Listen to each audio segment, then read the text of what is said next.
Hi everyone, it's your favourite Atomic Blonde here, and I've just finished watching Prey. So the latest version of the Predator films. As you know, the quality has gradually got worse over time, and when they announced they were going to do a Predator with a female protagonist that's Native American, I think we all groaned and was just like, oh, what are we going to get now? Yet another Mary Sue who manages to take down this 300-pound alien where better men have tried and failed. So expectations weren't high, I will say.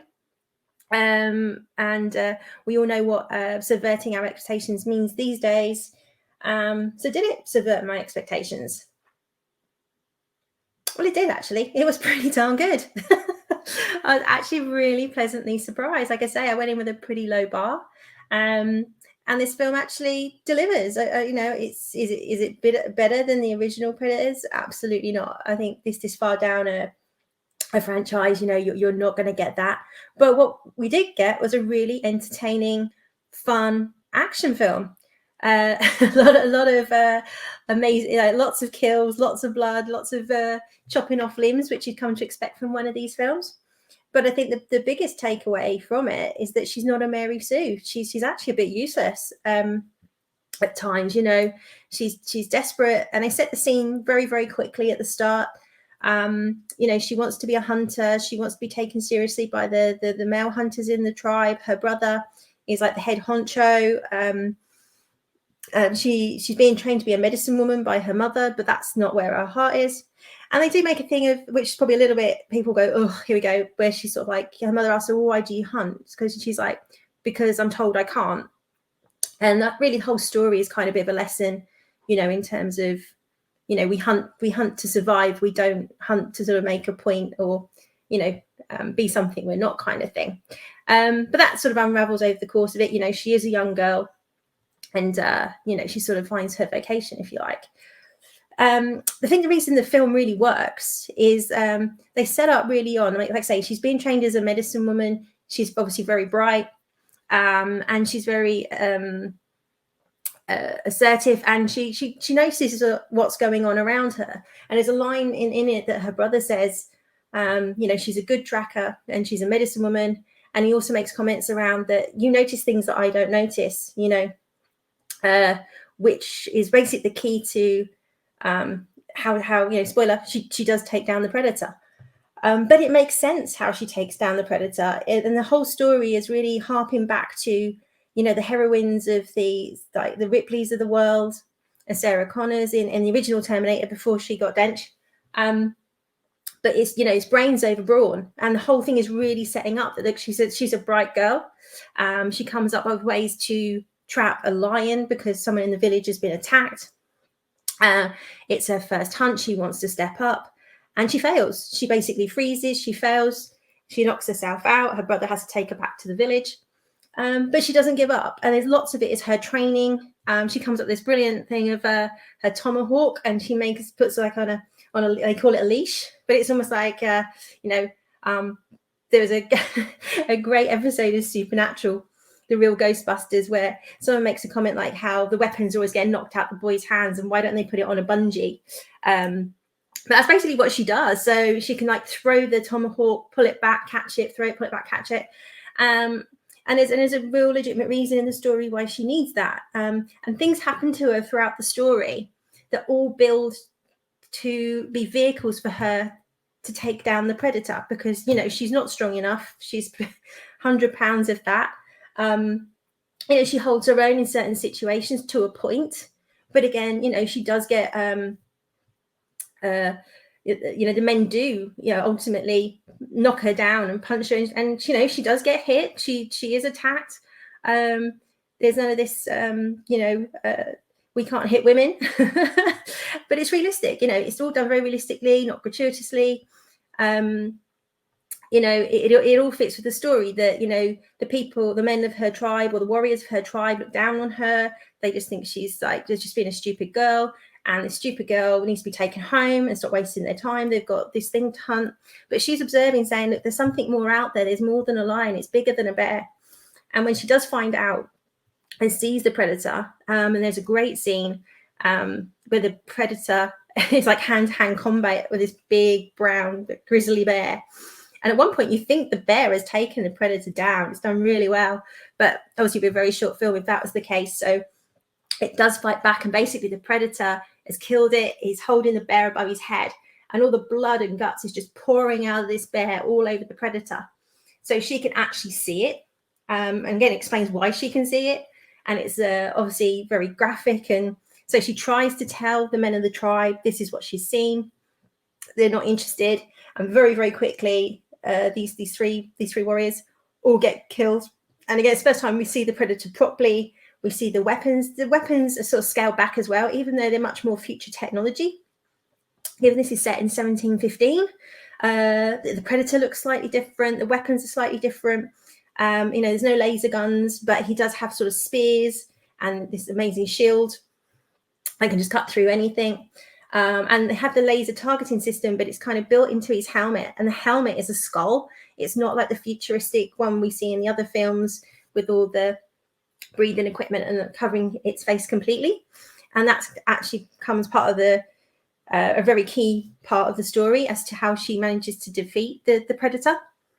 So it's very, very well paced. It was just fun. The kills are on another level. There's some really, some gross stuff. So if you're a bit squeamish, you probably won't like it.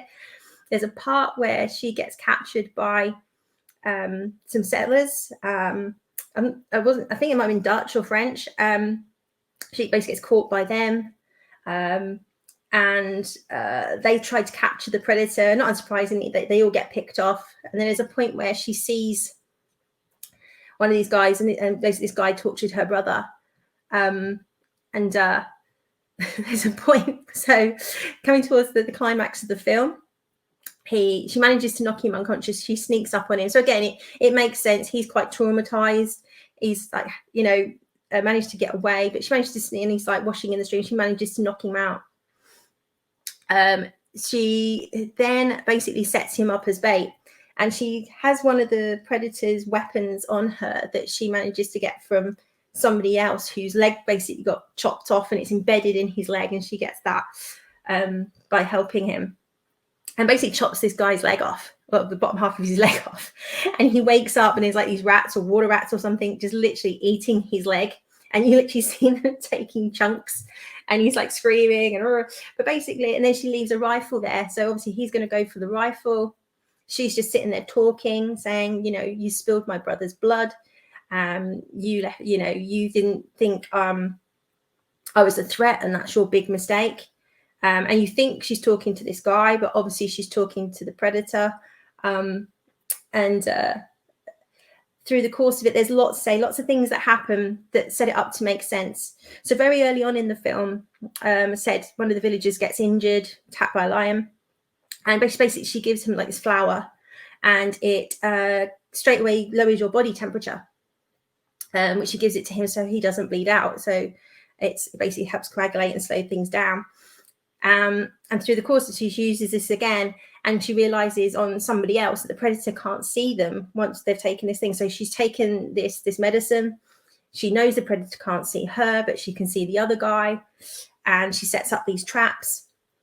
And basically, it just really makes sense how she manages to take the predator down using these traps, using things that have happened to her throughout the film, and basically turning the predator's weapons against him.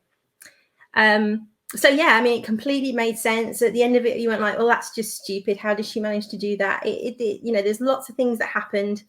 They do you can see her thinking about it, acknowledging these things that happened, and how she uses them to do it. So yeah, I thought overall it was good. There's a Easter egg and a few nods to the original, which is great.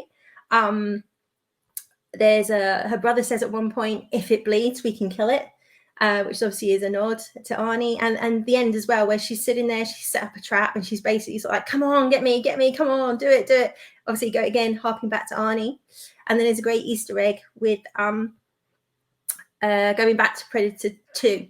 So I won't say what that one is. I know you said this is spoilers, but I'll let you find that Easter egg for yourself. But as soon as you see this in the film, if you're a Predator 2 fan, you'll know what it is straight away.